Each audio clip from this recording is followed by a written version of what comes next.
Not so fast, Ambrose, you five-star tud. How were you planning to administer the drug, then, eh? This is the third man from Vortex. Is this true English? Do I look like I'm kidding?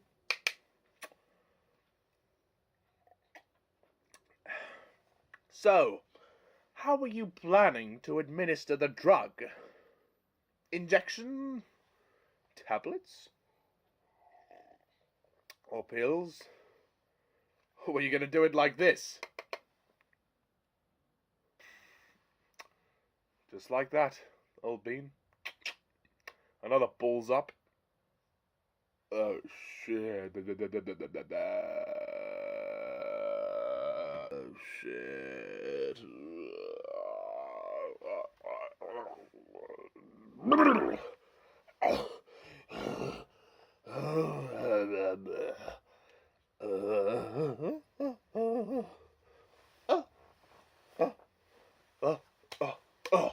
English, what on earth is going on? Sir, can you hear me? Ooh.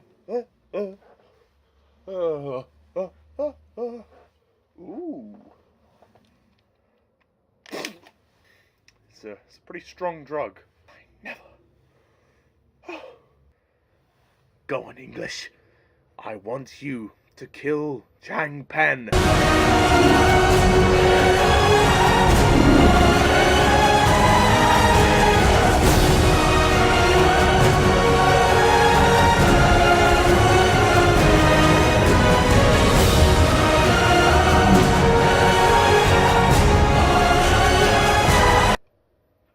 Bollocks.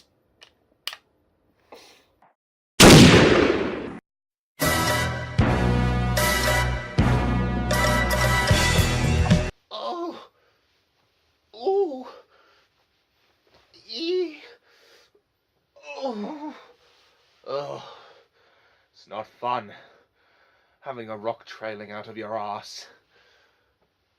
I am ready.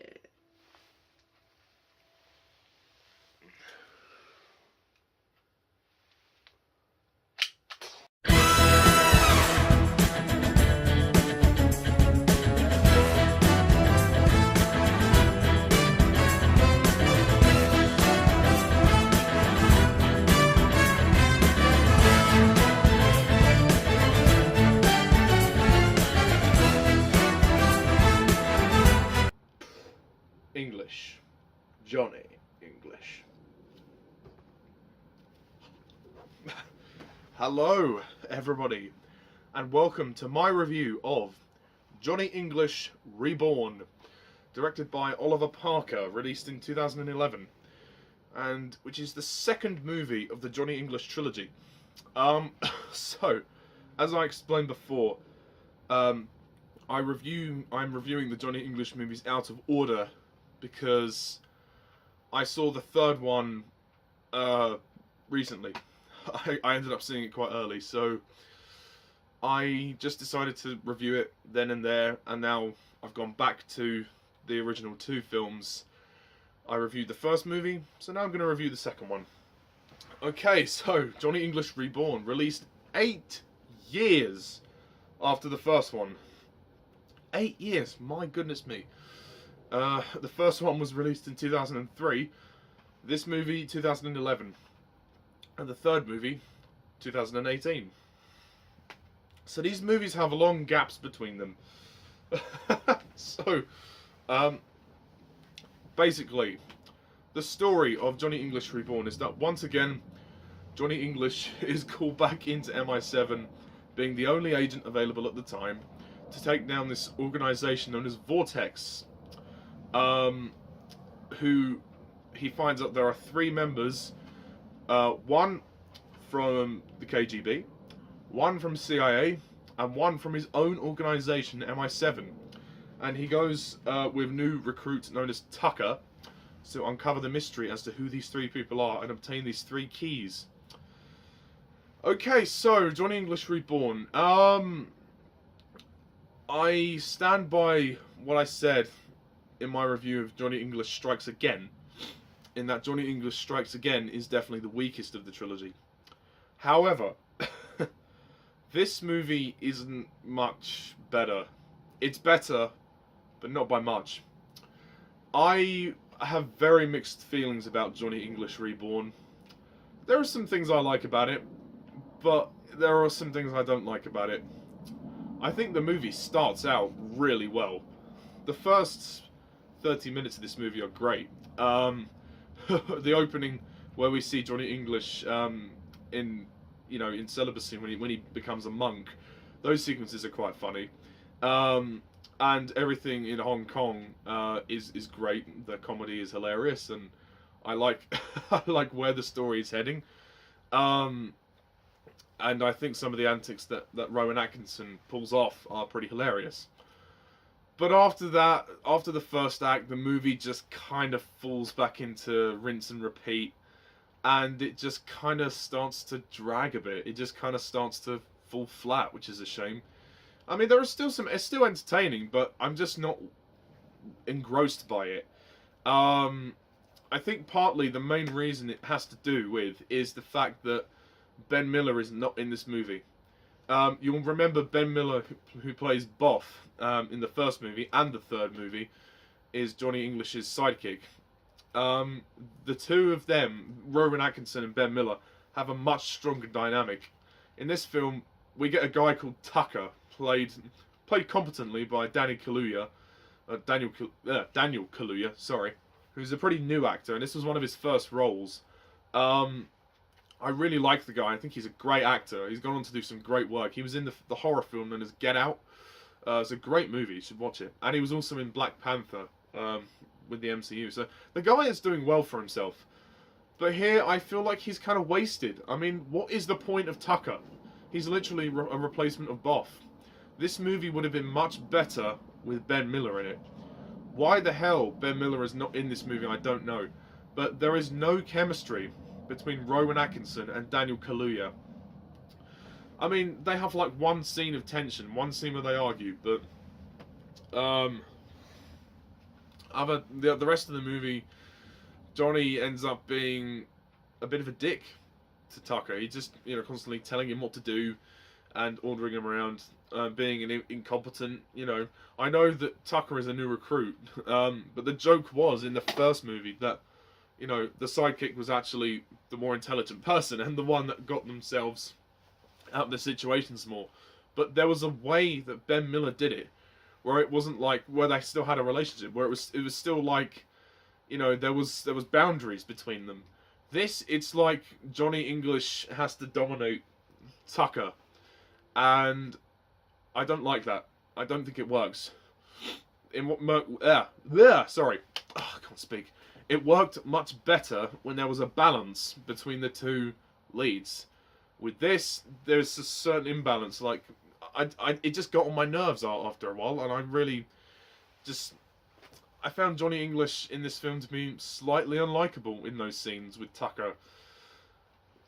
Yeah, it really deflates the movie for me. It really does. I think Ben Miller should have been in this movie. I don't know where he is. He doesn't even make a cameo appearance, or if he does, I don't see him. Why was Ben Miller not in the movie? If anybody knows why Ben Miller isn't in the movie, please comment below. I would love to know why. But the movie suffers without Boff. It really does. It suffers without Boff. I give Daniel Kaluuya the credit for trying, but the character of Tucker is just nothing. He's just a Boff replacement. I mean, he's meant to be this new recruit who's actually kind of badass. And to his credit, he is actually kind of badass, but yeah, I mean, he's kind of funny. He has some charming moments, but really, he's no Ben Miller. He's just no Ben Miller. It's just not the same. Oh gosh, excuse me, sniffing. But another problem I have with this film is the story. I think the story is slightly incoherent and slightly disjointed. I know this is meant to be a parody. This is a spoof on James Bond. I'm not asking for, like masterful storytelling. Just something that makes sense. Certain plot threads were left untied. I mean, I guess, well, the whole thing regarding Johhny English in oh, what was that place called?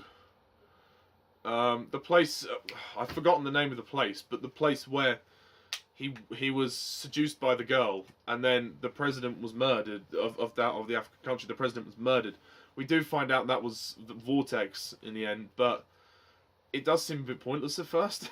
I mean, and there are just some elongated sections of comedy, like when Johhny English keeps thinking that cleaner woman is there, and then he ends up attacking Pegasus's mother, which was quite funny, I must admit.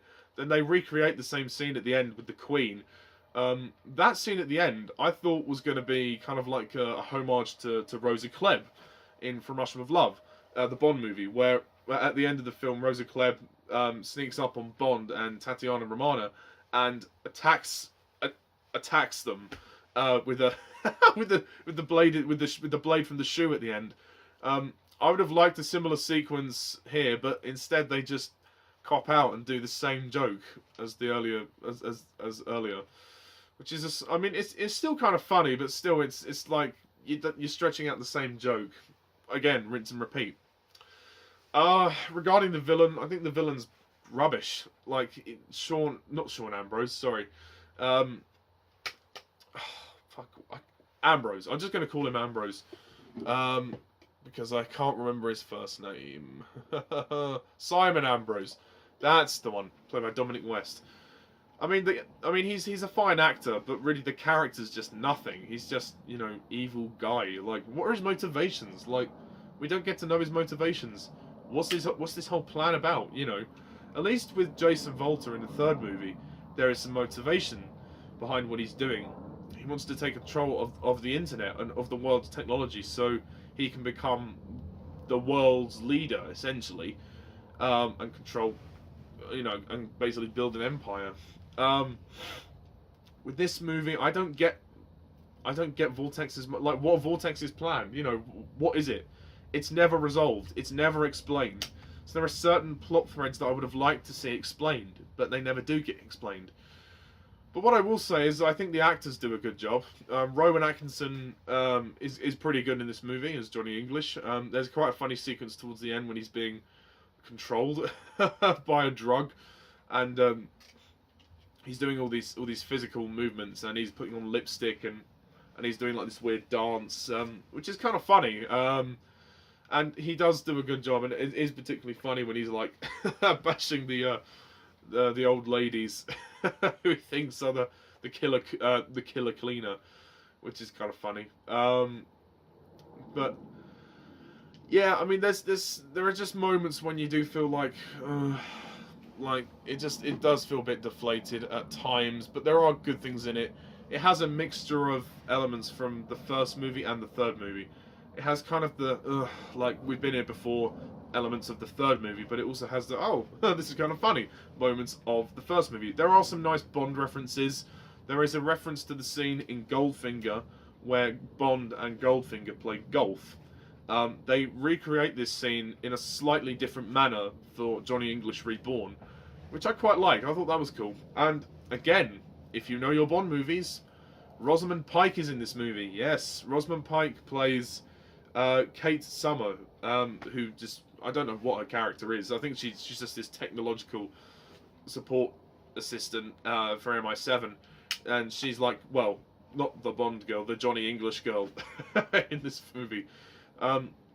Needless to say, her performance is particularly wooden in this film, although albeit that she doesn't really get much to do, so I can't really blame her all for that. But yeah, I don't believe that there's chemistry with her and Rowan Atkinson. They barely get any scenes together, and then at the end she kisses him. It's like, oh, okay. That came out of nowhere. I mean, this movie isn't long. It's quite a fun watch. It breezes by at 1 hour 40 minutes, so it's pretty easy to watch. And also, one of the best things about this movie is the title sequence. Yes, we have a proper Bondian title sequence. I was disappointed that Johhny English Strikes Again did not follow this pattern. It should have had a proper James Bond title sequence. That would have made it a lot more authentic. This was great, and I like the music that went with it. And I do think it's to be honest, Johhny English Reborn. Overall, it's a very hit and miss movie. There are some things it does right quite well, and there are some things it does wrong. It's a very mixed bag. I would watch it again for a laugh. It is funny. It has some moments. Particularly the opening sequences. The humor's hit and miss, as I said. The action sequences are decent, but nothing as funny or outrageous as the first one. Nothing can beat that car chase in the first one when Johhny English blows up the CCTV camera. Oh dear. But it's a good sequel. I mean, nobody asked for it, but it's a good one, and and as it stands, it is of course the second best of the trilogy. But it really suffers without Ben Miller. Oh, where is Ben Miller in this movie? But anyway, to conclude, I would give Johhny English Reborn. I'm going to give it a 7 out of 10.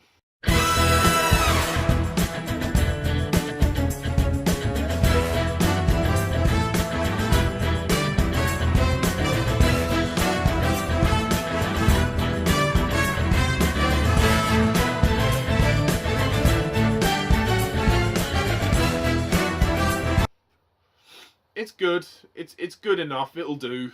It's, you know, I'll give it a thumbs up, but it's not perfect. You know, it ain't perfect. Just wanted to let you know about that. And it's interesting how all three of the Johhny English movies have different directors, yet they feel very similar. This movie is directed by Oliver Parker. Never seen any of his other works, so maybe he goes on to do other good work, but yeah, no, it's a good movie. If you like the first Johhny English, if you're into the James Bond parodies, it's a good one. But I think it is leaning more towards kids. As I said with the review of the first movie, the comedy is more in line with children. I think kids it's a good way for kids to be introduced to James Bond, and if they watch this version, the Johhny English trilogy, they might be inclined to go and watch the official Bond series. It might actually inspire them to do that. I think it would be good. So, with that said, that is my review of the Johhny English trilogy. Done. Just one more thing. Gillian Anderson is in this movie, and she's very good as Pegasus, or Pamela, as they call her, but Pegasus. Yeah, but I also still stand by what I said in my Johhny English Strikes Again review, that 3 is enough. I think it's time for Johhny English to be put to bed. I think if you do any more, you'll just kill it. You know? I mean, you're on the verge of killing it with the third one, but the third one was good enough, just about good enough to be acceptable. So yes, I have reviewed all 3 movies. So the first movie review is on my channel. This is the second review, and the third review is also on the channel. Do check out the Johhny English trilogy. As a trilogy, it's good. I think it's good. It's a good trilogy. If you're a James Bond fan, check it out. It's a nice parody, and I mean, they're not long movies. They're an hour and a half. Well, this one's an hour 40 minutes. So an entertaining way to spend, 90 minutes. And yeah, it's a laugh. So that's my review of Johhny English Reborn. Stay tuned next time, folks. And as always, I'm Mr. TARDIS11. See ya.